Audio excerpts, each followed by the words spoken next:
Assalamualaikum warahmatullahi wabarakatuh. Kembali lagi bersama kami di kelompok 9 pada mata kuliah Pendidikan Berkelanjutan Berbasis Konservasi dan Teknologi PPG Prajabatan Gelombang 2 tahun 2023 Rombel 2. Pada kesempatan kali ini kita akan membahas mengenai degradasi nilai karakter dan lingkungan, konservasi nilai dan karakter, konservasi seni dan budaya, konservasi sumber daya alam, dan agen konservasi.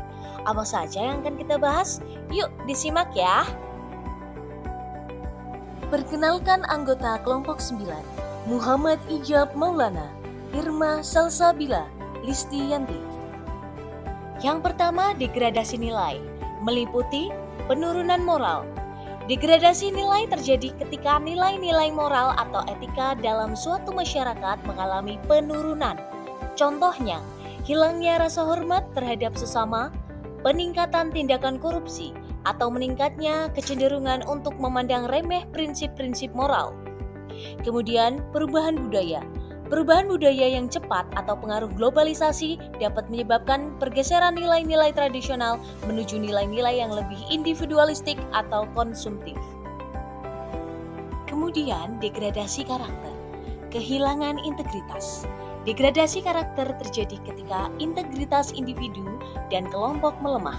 Ini mungkin terjadi melalui perilaku tidak jujur, penyalahgunaan kekuasaan, atau ketidakmampuan untuk bertanggung jawab atas tindakan dan keputusan mereka. Kemudian kurangnya empati. Kurangnya empati dan kepedulian terhadap kebutuhan atau penderitaan orang lain juga merupakan bentuk degradasi karakter yang sering terjadi.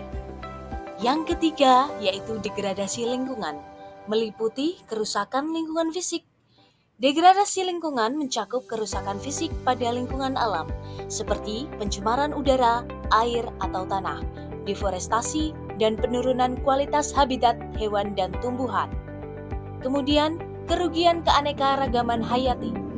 Aktivitas manusia yang tidak berkelanjutan dapat mengakibatkan penurunan keanekaragaman hayati, yang pada gilirannya dapat mengganggu keseimbangan ekosistem dan menyebabkan kerugian jangka panjang bagi manusia dan makhluk lainnya.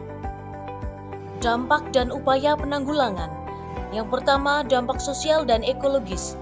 Degradasi nilai, karakter, dan lingkungan dapat memiliki dampak serius pada kesejahteraan sosial dan ekologis.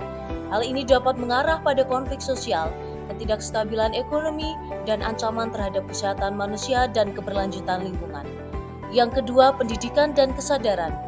Upaya-upaya untuk mencegah atau memperbaiki degradasi ini melibatkan pendidikan moral, pembentukan karakter, dan kesadaran lingkungan. Hal ini mencakup edukasi tentang nilai-nilai etika, promosi perilaku yang bertanggung jawab terhadap lingkungan, serta advokasi untuk kebijakan yang berkelanjutan. Yang ketiga, keterlibatan masyarakat. Melibatkan masyarakat dalam pengambilan keputusan dan implementasi solusi-solusi yang berkelanjutan juga penting dalam memerangi degradasi nilai, karakter, dan lingkungan. Ini melibatkan kerjasama lintas sektor dan partisipasi aktif dari semua pemangku kepentingan dalam upaya-upaya perubahan positif.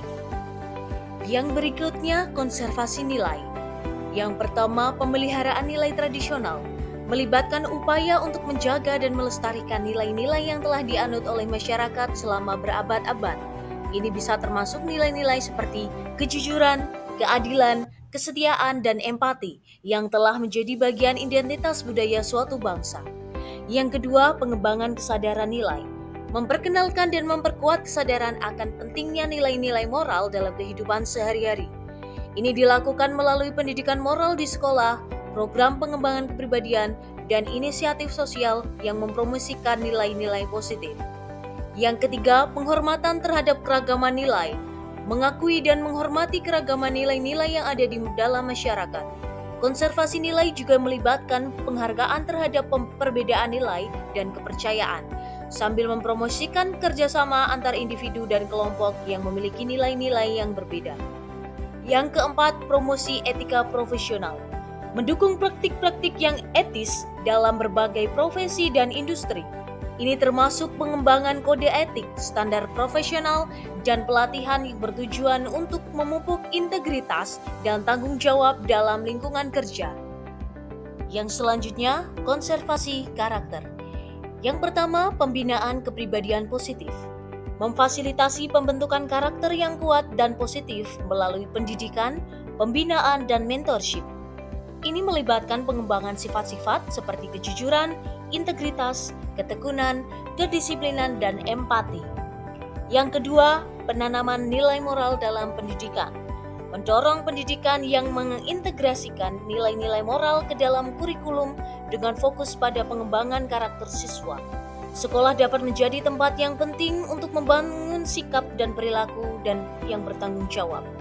Yang ketiga, model perilaku positif.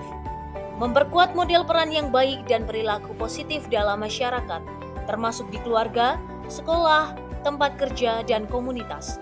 Individu yang memperlihatkan karakter yang kuat dan nilai-nilai moral yang tinggi dapat menjadi contoh yang menginspirasi bagi orang lain. 4. Pengembangan kepemimpinan moral. Melatih para pemimpin untuk menjadi teladan moral yang kuat, mampu memimpin dengan integritas, keadilan, dan keberanian. Kepemimpinan moral memainkan peran kunci dalam membentuk budaya organisasi dan masyarakat secara keseluruhan. Yang berikutnya, konservasi seni dan budaya. Berikut adalah beberapa aspek penting dalam konservasi seni dan budaya. Yang pertama, preservasi benda seni dan bangunan bersejarah. Yang kedua, konservasi lingkungan budaya. Yang ketiga, pengembangan keterampilan dan pengetahuan. Yang keempat, pengembangan kebijakan dan praktik terbaik. Yang kelima, pendidikan dan kesadaran masyarakat. Yang keenam, pengembangan ekonomi berbasis budaya.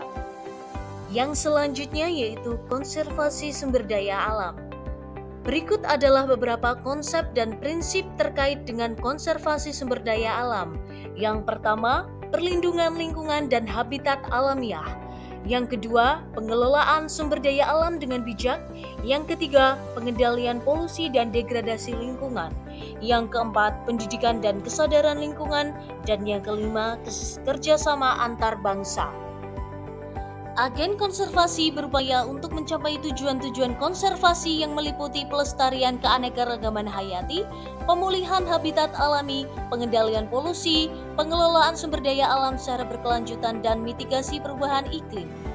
Agen konservasi memiliki berbagai peran dan tanggung jawab, termasuk pengembangan kebijakan, penelitian dan pengembangan, pengawasan pendidikan masyarakat, serta kerjasama lintas sektor dan lintas batas. Agen konservasi dapat berasal dari berbagai sektor dan tingkatan termasuk pemerintah, organisasi non-pemerintah atau LSM, komunitas lokal, sektor swasta, perguruan tinggi, dan institusi penelitian serta organisasi internasional. Kolaborasi antara berbagai agen konservasi sangat penting dalam mencapai tujuan-tujuan konservasi yang kompleks dan multidimensi. Agen konservasi mengutamakan pendekatan berkelanjutan dalam pengelolaan sumber daya alam dan lingkungan. Mereka memperhatikan interaksi kompleks antara manusia dan lingkungan, serta mempertimbangkan kebutuhan generasi saat ini dan masa depan. Agen konservasi berperan dalam peningkatan kesadaran dan pemahaman masyarakat tentang pentingnya konservasi sumber daya alam dan lingkungan. Mereka menyediakan informasi pelatihan dan program penyuluhan untuk membentuk sikap dan perilaku yang mendukung pelestarian alam. Agen konservasi melakukan penelitian ilmiah untuk memahami dinamika ekologi dan lingkungan, mengidentifikasi tantangan konservasi, dan mengembangkan solusi yang inovatif dan efektif untuk masalah-masalah lingkungan. Peran konsep degradasi nilai karakter dan lingkungan terhadap pembentukan agen konservasi. Yang pertama, pemahaman terhadap dampak negatif. Yang kedua, peningkatan kesadaran lingkungan. Yang ketiga, pembentukan karakter tangguh. Yang keempat, pendorong tindakan. Yang kelima, peningkatan komitmen dan motivasi. Yang keenam, pendidikan dan penyuluhan. Berikut adalah beberapa peran penting dari konsep konservasi nilai dan karakter dalam membentuk agen konservasi. Yang pertama, pembentukan landasan etika. Yang kedua, pengembangan integritas pribadi. Yang ketiga, kesadaran akan tanggung jawab. Yang keempat, pendorong motivasi intrinsik. Yang kelima, pembentukan karakter yang kuat. Yang keenam, penguatan komunitas konservasi. Yang ketujuh, penyadaran terhadap dampak individu. Dan yang kedelapan adalah inspirasi dan pengaruh positif. Berikut ini adalah peran konsep konservasi seni dan budaya terhadap pembentukan agen konservasi. Yang pertama, pelestarian identitas budaya. Yang kedua, pendidikan dan pengetahuan. Yang ketiga, peningkatan kesejahteraan sosial dan ekonomi. Yang keempat, mempromosikan toleransi dan pemahaman antar budaya. Yang kelima, menyelamatkan warisan yang terancam punah. Yang keenam, penciptaan ruang publik dan identitas komunitas. Yang ketujuh, mendorong inovasi dan kreativitas. Berikut ini adalah peran konsep konservasi sumber daya alam terhadap pembentukan agen konservasi. Yang pertama, kesadaran lingkungan. Yang kedua, pendidikan dan pengetahuan. Yang ketiga, penanaman sikap dan nilai. Yang keempat, pendorong aksi. Yang kelima, pembentukan komunitas. Yang keenam, pemimpin lingkungan. Yang ketujuh, pengembangan keterampilan dan kapasitas. Dan yang kedelapan adalah implementasi kebijakan dan program. Berikut ini adalah beberapa tantangan umum yang mungkin dihadapi oleh agen konservasi. Yang pertama, perubahan iklim dan kerusakan lingkungan. Yang kedua, kekurangan sumber daya finansial. Yang ketiga, konflik antara konservasi dan pembangunan. Yang keempat, kurangnya kesadaran dan pendidikan lingkungan. Yang kelima, konflik sosial dan politik. Yang keenam, pembatasan hukum dan kebijakan. Yang ketujuh, teknologi dan inovasi. Dan yang kedelapan, keamanan dan ancaman terhadap personel. Di samping ada tantangan yang harus dihadapi oleh agen konservasi, ada beberapa strategi yang dapat dilakukan dan dapat dipertimbangkan untuk mengatasi kemungkinan tantangan yang akan muncul. Yang pertama, pendidikan dan kesadaran masyarakat. Yang kedua, kerjasama dengan pihak terkait. Yang ketiga, manajemen sumber daya yang berkelanjutan. Yang keempat, penegakan hukum. Dan yang kelima, inovasi teknologi. Oke teman-teman, itu tadi adalah penjelasan dan pemaparan dari kelompok 9 mengenai degradasi nilai karakter dan lingkungan, konservasi nilai dan karakter, konservasi seni dan budaya, konservasi sumber daya alam, dan agen konservasi. Semoga pemaparan dan penjelasan yang kami berikan dapat menambahkan ilmu dan wawasan untuk kita semua. Apabila ada kesalahan, kekurangan, kritik, saran, dan perbaikan dapat disampaikan ke kelompok kami ya. Apabila ada kekurangan, kami mohon maaf yang sebesar-besarnya. Sampai jumpa di konten selanjutnya. Sampai jumpa. Assalamualaikum warahmatullahi wabarakatuh.